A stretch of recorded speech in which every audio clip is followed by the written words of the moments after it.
Hello বন্ধুরা, কেমন আছো তোমরা সবাই? আই হোপ তোমরা সবাই ভালো আছো। আমরা খুব ভালো আছি। নিউ একটা ফ্রেশ ব্লগে তোমাদের সবাইকে স্বাগতম। আজকের হচ্ছে বিশ্বকর্মা পূজা। তো আমার বাড়িতে বিশ্বকর্মা পূজা হবে, তো সেটা তোমাদের দেখাবো।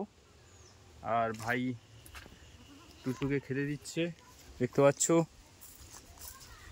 ওয়েদারটা এখন একদম চেক হয়ে গেছে। এই টুসুর এইমাত্র এক্ষুনি খাবার দেওয়া হলো। আর দেখতে পাচ্ছ টুসুর পালকগুলো একদম সুন্দরভাবে উঠে গেছে, একদম কালো হয়ে গেছে, মাথাটা একদম ঝাক্কাস হয়ে গেছে। এই আবছা হয়ে যাচ্ছে কেন?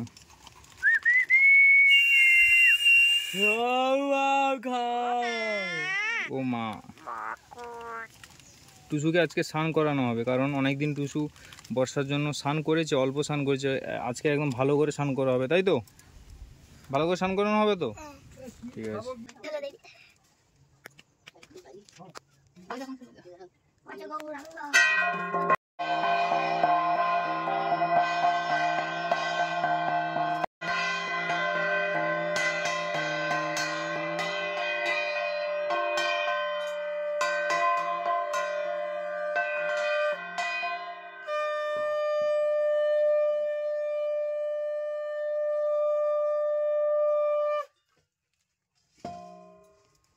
বন্ধুরা, বাড়ির পুজো কমপ্লিট, আর এখন যাচ্ছি মনসা মায়ের থানে। ওখানে আজ মনসা মায়ের পুজো হবে। তো এখন আমার পিছনে আছে আমার সাইকেলে আমার ঠাকুমাকে নিয়ে নিয়েছি। মানে এই পর্যন্ত আমার বাবা ছেড়ে দিয়ে গেছিলো বাইকে করে, আর এখান থেকে আমি সামনে অল্পটুকু রাস্তা আমি সাইকেলে করে নিয়ে যাচ্ছি আমার ঠাকুমাকে। তো চলো আগে ওখানে যাই, গিয়ে কথা হচ্ছে তোমাদের সঙ্গে। আর এখন ভিউটা দেখো, জাস্ট এই রাস্তা দিয়ে যাবো। তো চলো এখন সাইকেলটা চালাই। বুঝছো, পা দূরে রাখো।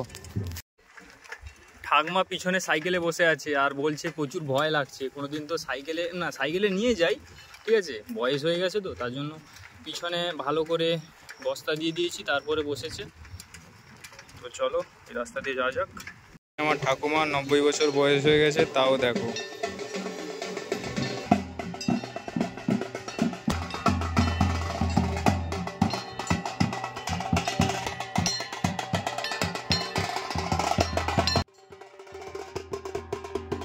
হিন্দুদের 12 মাসে 13 পার্বণ, যার মধ্যে একটি ঐতিহ্যপূর্ণ পার্বণ হলো রান্না বা অরন্ধন পার্বণ। মনসা পুজোর অবিচ্ছেদ্য অংশ হলো রান্না পুজো। এই উৎসব গ্রাম বাংলা সহ বিভিন্ন শহরে পালন হয়ে থাকে।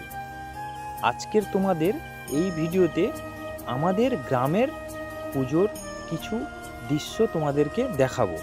রান্না পুজো মূলত বিশ্বকর্মা পুজোর দিন হয়ে থাকে। এই পুজো মা মনসা দেবীকে করা হয়ে থাকে। ভাদ্র মাসে বিশ্বকর্মা পুজোর আগের দিন রাতে সারা রাত রান্না করার পর বিশ্বকর্মা পুজোর দিন সেই রান্না মা মনসা দেবীর কাছে ভোগ দেওয়ার পর বিশ্বকর্মা পুজোর দিন সেই রান্না খাওয়াকে আমরা রান্না উৎসব বা অরন্ধন উৎসব বলে থাকি। গ্রাম বাংলায় মা মনসা দেবীর পুজো সব থেকে বেশি হয়ে থাকে, কারণ আষাঢ়, শ্রাবণ, ভাদ্র এই 3টে মাস মিলিয়ে কিন্তু প্রচুর পরিমাণে বৃষ্টি হয়।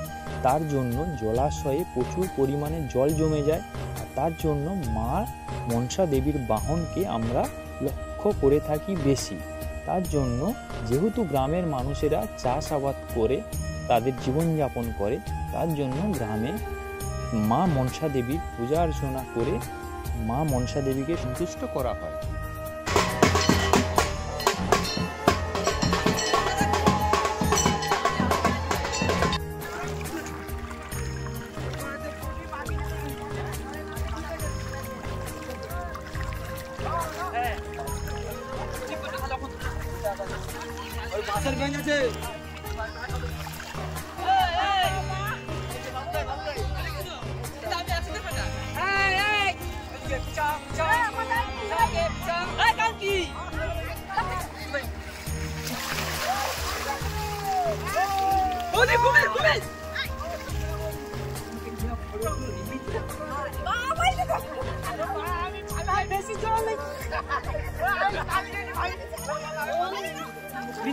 কিন্তু আইতে নি আগে মানে তো ঘুরে থেকে দেখো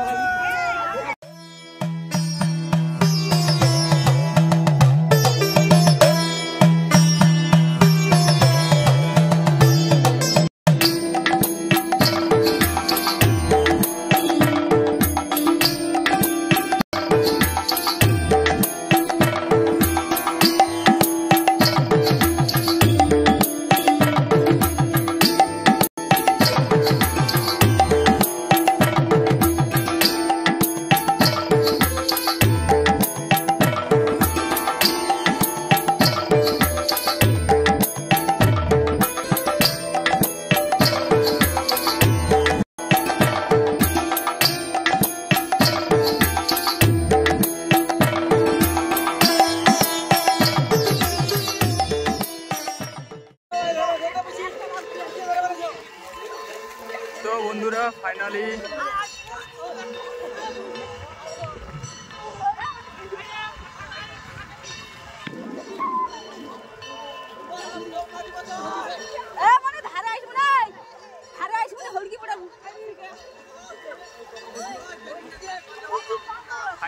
ঘট তোলার কাজ সম্পূর্ণ হলো। আর এই নদীটার নাম হচ্ছে মৃদঙ্গ ভাঙা। তো দেখতে পাচ্ছ এখন ভাটা চলছে। এই অবধি জল হয়েছিল, ভাটায় জল অনেকটা কমে গেছে আর সবাই জলে বেশ মজা করছে, আনন্দ করছে। যাই হোক চলো এবার এখন যাওয়া যাক। তোমাদের সঙ্গে পুরো শেয়ার করব, তো তোমরা দেখতে থাকো ভিডিওটা।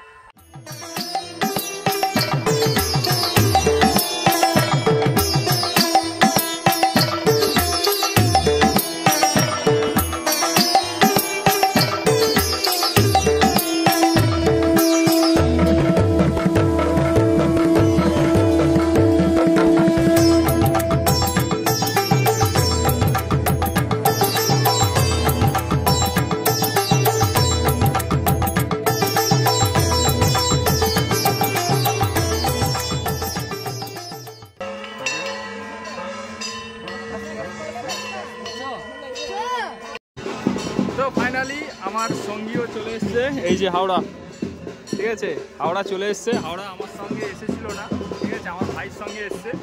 তো সত্যি গ্রামের ছেলেরাই একমাত্র এইসব ফিলগুলো নিতে পারে, মানে এত সুন্দর আনন্দের মধ্যে মানে পুজো পার্বণগুলো সম্পূর্ণ করে। তো তোমরা জানো বাঙালির 12 মাসে 13 পার্বণ। যাই হোক এখন নদীর পাশ দিয়ে যাচ্ছি, জাস্ট একটা ফিল আলাদা রকম হচ্ছে। যে নদীর যে গাছগুলো না, গেওয়া গেড়ান বিভিন্ন যে গাছগুলো আছে, সেই গাছগুলোর কী সুন্দর স্মেল, তার মাঝখান দিয়ে হেঁটে যাচ্ছি। একমাত্র গ্রামের ছেলেরা, সুন্দরবনের ছেলেরাই এই ধরনের ফিলগুলো উপভোগ করতে পারে। অবশ্যই তোমাদের যদি ভিডিওগুলো ভালো লাগে অবশ্যই চ্যানেলে মানে নতুন যদি হয়ে থাকো সাবস্ক্রাইব করে দিও। জাস্ট অসাধারণ ভিউ একদম, কন্টিনিউ দেখতে থাকো তোমরা ভিডিওগুলো। এত পরিমাণে বৃষ্টি হয়েছিল কি বলবো, মানে বাড়ি থেকে বাইরে বেরোনো যাচ্ছিল না। আর এখন এত পরিমাণে সূর্যের তাপ দেখতে পাচ্ছ, ঢালাই রাস্তায় পা পড়ছে না, পা গরম হয়ে হিট হয়ে যাচ্ছে, যেন মানে কি বলবো আগুনের উপরে পা দিয়ে চলছি। তাই তো হাওড়া গরম লাগেনি, কারণ হাওড়া জুতো পরে আছে, ওর তো গরম লাগবেই না কারণ জুতো পরে আছে আর আমি খালি পায়ে এসেছি। চলো যাই হোক, আমার ফোনের টেম্পারেচারও হাই হয়ে যাচ্ছে কি বলবো, তাও ব্লগটা শ্যুট করছি অনেকটা কষ্ট করে। তোমরা একটা করে লাইক করে দিও, কি বলো ব্লগ করার মোটিভেশনটা পাই।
আমার সাথে ঘুরতুম তুই ঢুকে কি করিয়া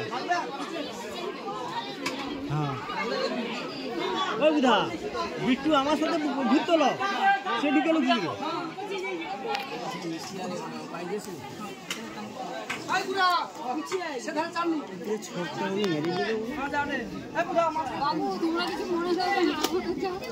না না ঠিক আছে